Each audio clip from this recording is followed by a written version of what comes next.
Lesson 57. Today let us review these ideas. I am not the victim of the world I see. How can I be the victim of a world that can be completely undone if I so choose? My chains are loosened. I can drop them off merely by desiring to do so. The prison door is open. I can leave simply by walking out. Nothing holds me in this world. Only my wish to stay keeps me a prisoner. I would give up my insane wishes and walk into the sunlight at last.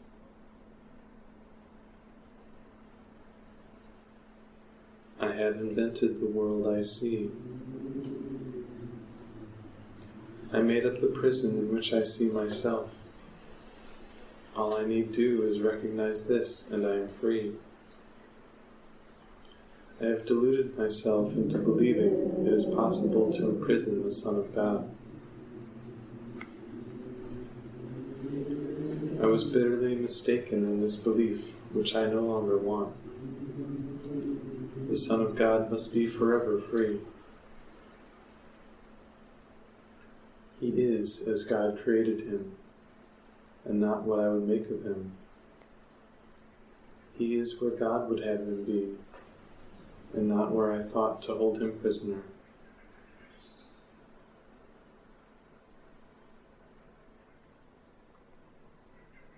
There is another way of looking at the world. Since the purpose of the world is not the one I ascribe to it, there must be another way of looking at it. I see everything upside down, and my thoughts are the opposite of truth. I see the world as a prison for God's Son. It must be, then, that the world is really a place where he can be set free.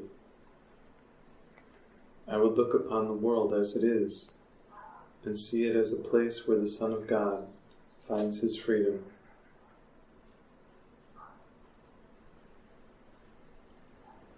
I could see peace instead of this. When I see the world as a place of freedom, I realize that it reflects the laws of God instead of the rules I made up for it to obey. I will understand that peace, not war, abides in it. And I will perceive that peace also abides in the hearts of all who share this place with me.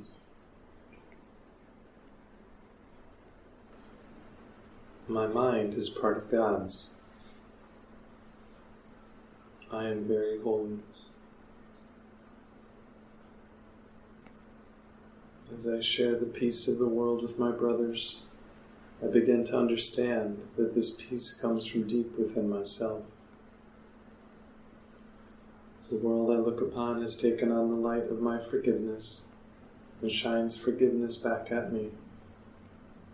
In this light I begin to see what my illusions about myself kept hidden. I begin to understand the holiness of all living things, including myself, and their oneness with me.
So I can read a little bit from the introduction again, just to remind us.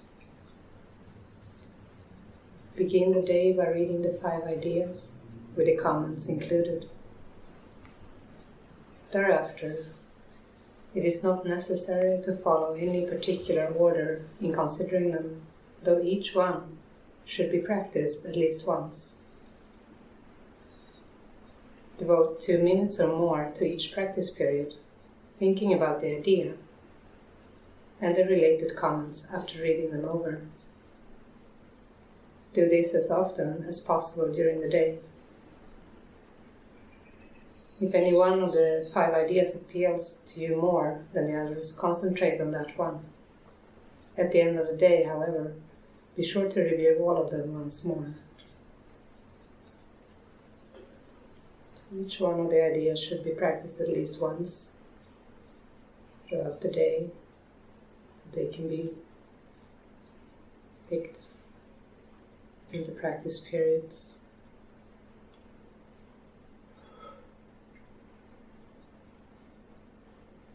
It's not necessary to cover the comments that follow each idea, either literally or thoroughly, in the practice periods. Try rather to emphasize the central point and think about it as part of your review of the idea to which it relates. After you have read the idea and the related comments, the exercises should be done with your eyes closed, and when you are alone, in a quiet place if possible. This is emphasized for practice periods at your stage of learning. It will be necessary, however, that you learn to require no special setting in which to apply what you have learned. You will need your learning most in situations that appear to be upsetting, rather than in those that already seem to be calm and quiet.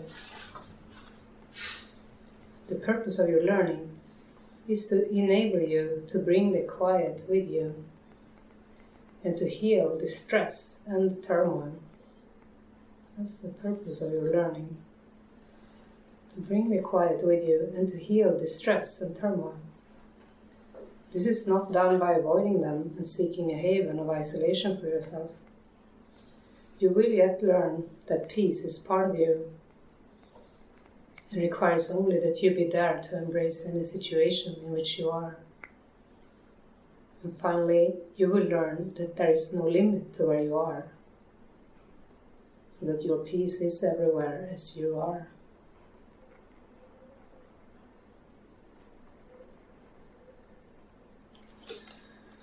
It's beautiful, it's sacred time when we take a little time with Spirit. We still our mind. It's like a sacred, holy time. It's very different when we do that from when we are mindless and move about and focusing on the body, what the body needs. To take a little time, even 2 minutes, like he's suggesting. It's sacred, it's showing up for yourself. Spirit is definitely showing up for you. God is. Even sitting down here together as a group is feeling sacred. It's, like a holy moment. It's an honor to be part of it. Come together. Because of the purpose. The purpose of forgiveness and the purpose of healing the mind. We have to shy away from that in our minds.